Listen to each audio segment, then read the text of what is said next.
show from Calgary, Alberta.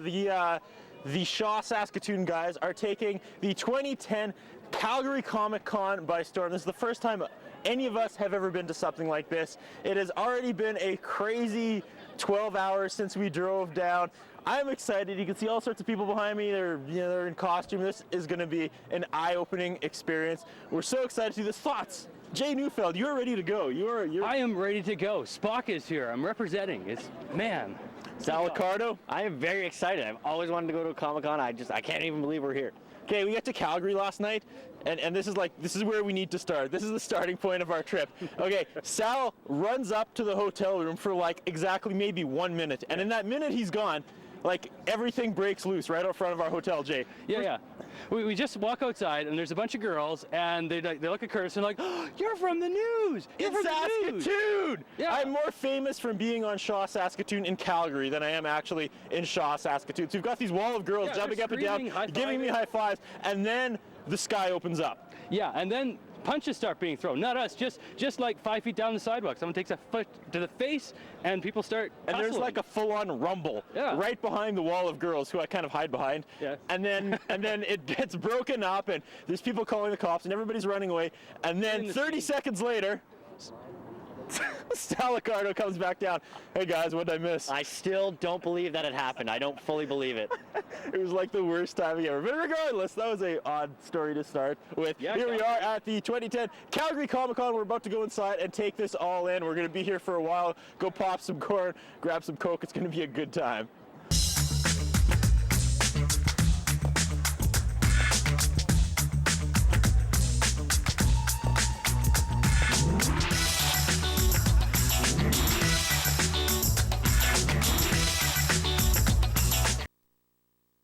Now I'm joined by one of the biggest names in comic book history, Mr. Chris Claremont. Chris, it is an honor. I have seriously, literally read hundreds of your work. You come to these things, what mind frame do you have to be in to sit here and talk to the fans for like days at a time? Is it still exciting for you? Yes. Yep. Yeah, the mind frame is these people enjoy the work. You should, and so as the writer, I definitely enjoy their company and meeting them and just interacting. It's a lot of fun. It was really cool because right before we just started rolling, you looked really surprised. You were like, "Yay!"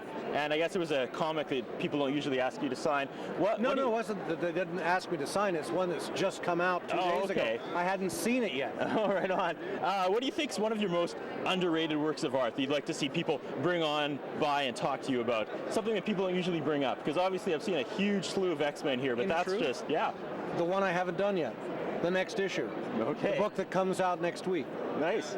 The stuff that's already out is already out. It's done its business. It's moved on. What you're living for as a writer, as a publisher, is what's on the pipeline. You know, you want the future to be better than the past. Fair enough. I read you started at Marvel Comics as like a quote gopher. Yes. How frustrating was it to have that much skill and work underneath those people? Like, how did you just fight to get in there? How did you pull that off? There was no frustration at all. I mean, you're a talented man, though. Yeah, but when you're working for Stan Lee and Roy Thomas and Herb Trimpe and John Romita, you know, talent is. It's not a question of how you view yourself. It's a question of looking at the people around you, seeing how good they are, appreciating the work that they do, learning from what they do and how they do it, and waiting your chance to jump in and contribute.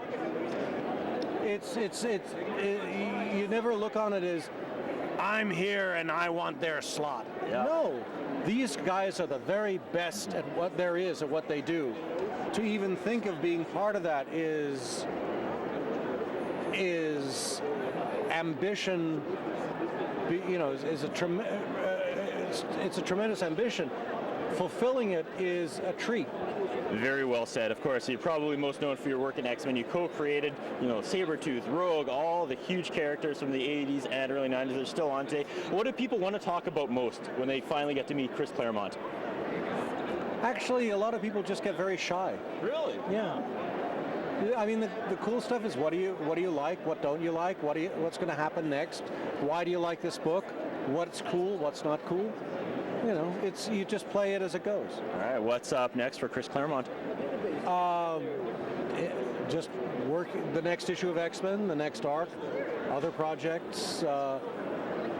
You know, Seeing it on the big going to visit here to Calgary. You see X-Men 1, 2, and 3 in the movie theaters on the big screen. Thoughts on that? I mean, how have the X-Men 1, 2, 3, Wolverine 1, Yeah.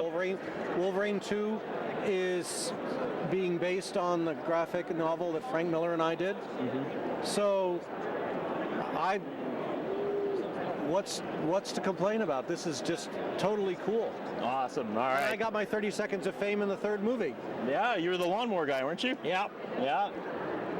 Nice. I should have brought that to slide. Thank you so much, Chris. Any final thoughts? Any final words to your fans here in Calgary?